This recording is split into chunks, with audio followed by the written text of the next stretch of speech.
இன்றைக்கி பார்த்துக்கிட்டு இருக்கிறது என்ன கோயில்னா சுந்தரமூர்த்தி ஆலயம். சுந்தரமூர்த்தி விநாயகர். அதாவது விநாயகரை வந்து முதல்ல கும்பிடணும். அதுக்கப்புறம் பார்த்திங்கன்னா நம்ம குலதெய்வத்தை கும்பிடணும்.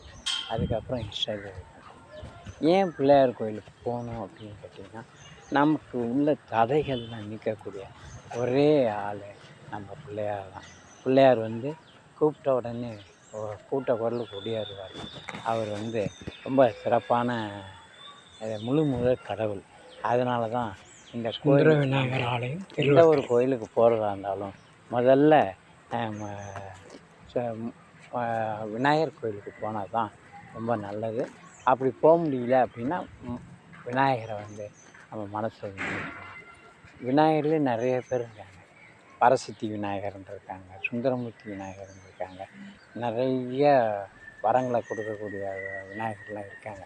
இந்த விநாயகரை வந்து நம்ம வந்து கண்டிப்பாக வழிபடணும்.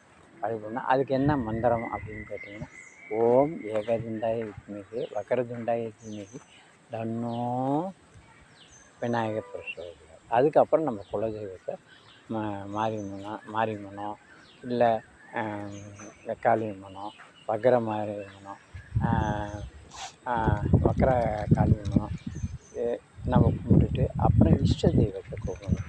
நமக்குன்னு ஒருத்தருக்கு வந்து இஷ்ட தெய்வம் வந்து முருகனாகவும் இருக்கலாம், பெருமாளாகவும் இருக்கலாம், சிவனாகவும் இருக்கலாம். அதனால் எந்த செயலை தொடங்கினாலும் பிள்ளையார் சுழி போட்டு தொடங்கினீங்கன்னா அந்த செயல் வந்து வெற்றி அடையும். அதை வந்து நீங்கள் வந்து ரொம்ப சிறப்பாக பண்ணலாம். அதில் ஒன்றும் மாற்றமே கிடையாது. அவ்வளோ அற்புதமாக இருக்கும்.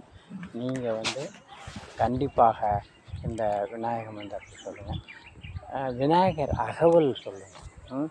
சீதக்கலவு செந்தாமரை அந்த மாதிரி தொடங்குகிற பாட்டை அணுவனுக்கு அணுவாய் அப்பாலுக்கு அப்பாலாய் கண்ணுட்டி நின்ற கரும்பிலை காட்டி வேடமும் நீரும் விலங்க நீட்டி கூடுமை தொண்டர் குழாத்திரம் கூட்டி அஞ்சகரத்தின் அருமரும் தன்னை நெஞ்சகரத்தின் நிலை அறிவித்த சத்திய நிலையை கண்டனம் இத்தகைய விநாயகர் விரைவில் சார்ந்தேன். அப்போ இந்த விநாயகர் அகவல் படிக்க முடியாட்டி